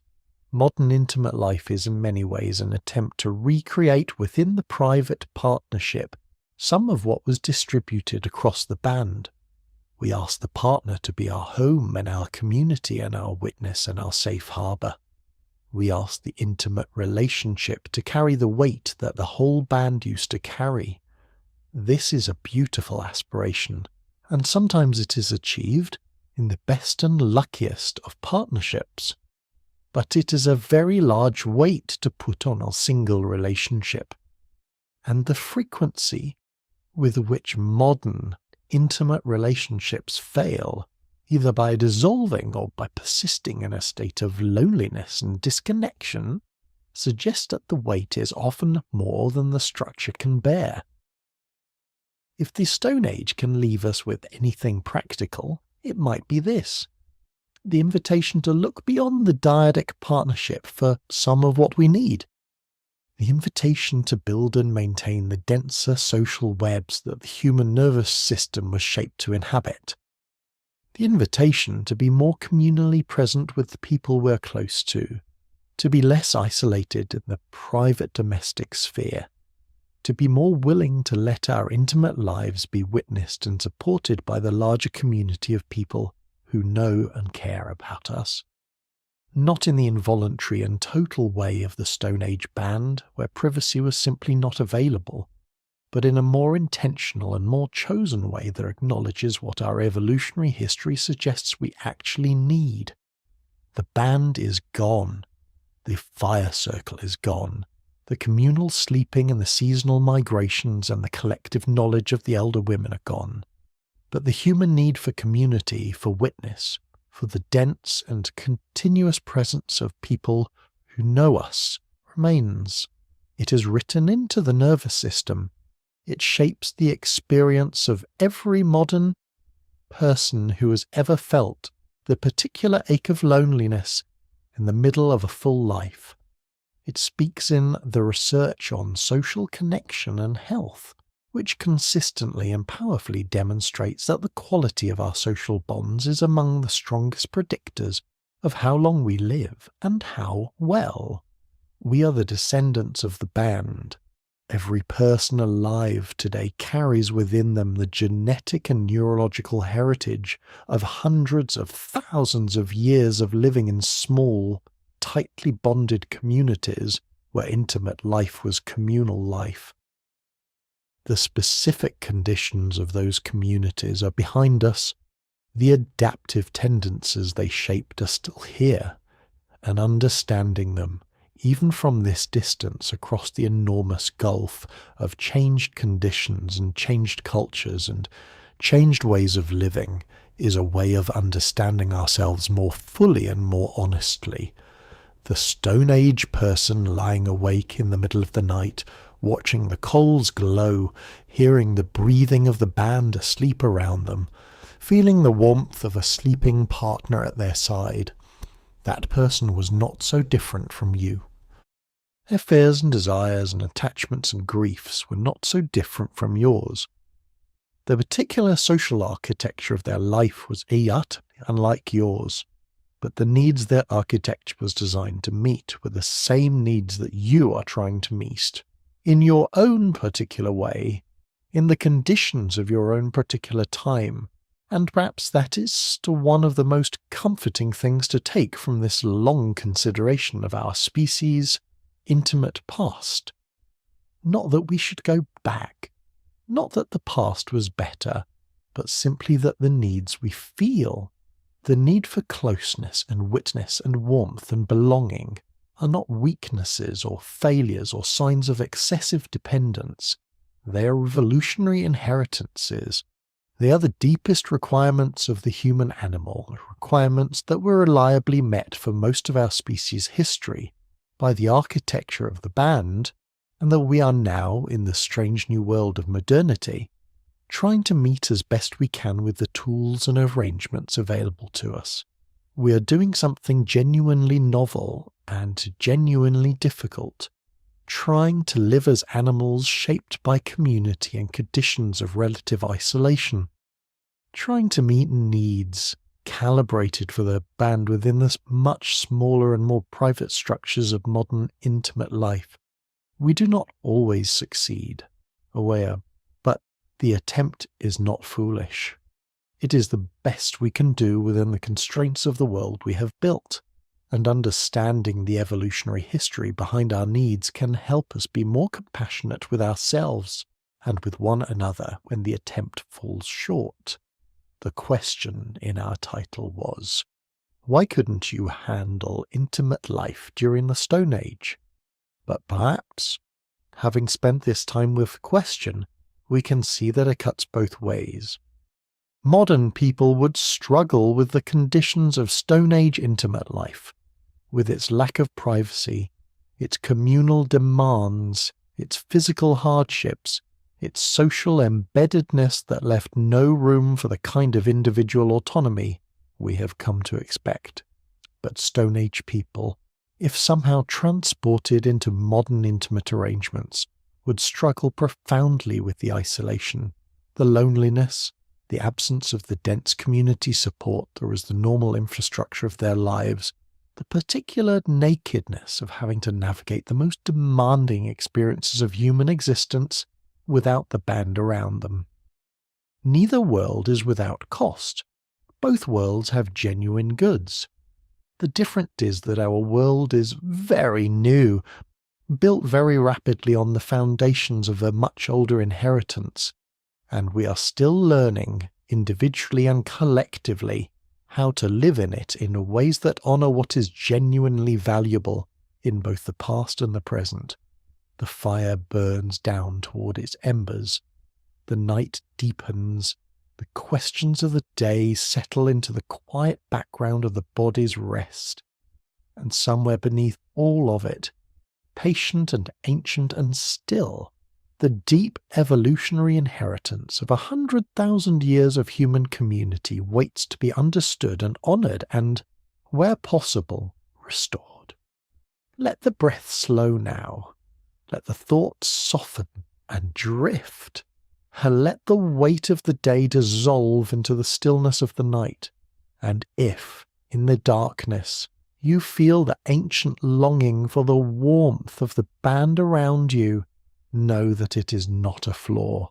It is the oldest and most human thing in you, reaching back across all the years to the first fires, to the first communities, to the beginning of what it means to be alive together on this strange and beautiful earth. Sleep now. You're not alone, even when it feels that way. You never were. There is one final thing worth sitting with as we approach the very end of this exploration, and it is perhaps the most quietly surprising thing of all. It concerns what the anthropological and evolutionary evidence suggests about happiness. The question of whether Stone Age people were happier than modern people is one that is impossible to answer definitively, and it is also one that is often asked in a naive and romanticizing way that distorts the actual question. But there is a version of the question that is worth taking seriously, a version that draws on the well-established finding in happiness research that human well-being is correlated with certain kinds of social connection in ways that are remarkably consistent across cultures and across time. And when you look at the specific features of human well-being that are most reliably predictive of something like happiness or flourishing, you find that several of them are features that the social architecture of the hunter-gatherer band was very well designed to provide. Strong, continuous social bonds with a small number of people who know you well, a sense of belonging to a community that is larger than yourself and that depends on you, the experience of physical activity and engagement with the natural world as a regular feature of daily life, meaningful work whose fruits are directly visible and immediately shared, a relationship to time that is not organized by the constant management of competing demands, but by the rhythmic necessities of the natural world, regular physical contact with others, the experience of being genuinely needed and valued by the people around you. These are the things that happiness research across culture after culture finds to be reliably associated with human flourishing. And these are in large part the things that the Stone Age band provided as a matter of course. Not because Stone Age life was paradise, it was not. The pain and the fear and the grief were real. Early death was common. The physical demands were relentless. The absence of medical care meant the conditions, which are trivially treatable today, were sources of chronic suffering. None of this should be minimized. But within all of that, the basic social and physical conditions that the human nervous system was shaped to inhabit were generally present in ways that modern life, for all its extraordinary abundance of material comfort, very often is not. This is not a counsel of despair. It is an invitation to pay attention to what actually nourishes the human animal and take seriously the possibility that some of what we are looking for in our intimate lives and our social lives is not something new that we need to construct, but something old that we need to rediscover. The capacity for the kind of deep, continuous, communally embedded intimate life that human evolutionary history was shaped to support is not lost. It is only waiting beneath the structures of modern isolation for the conditions that allow it to surface. The people who report the greatest satisfaction with their intimate lives in study after study across many different cultures share certain features. They have strong friendships as well as intimate partnerships, communities of mutual support and shared purpose, relationships characterized by genuine mutual knowledge and long continuity, regular shared physical experiences with others, the sense of being genuinely known and genuinely needed. These are not complicated requirements. They are ancient ones.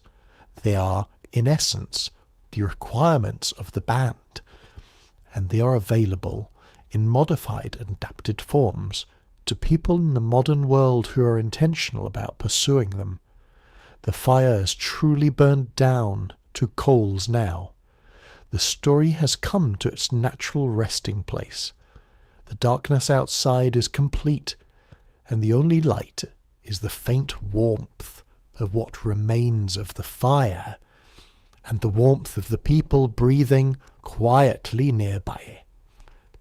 This is where we began, really, around a fire, in the dark, with others nearby.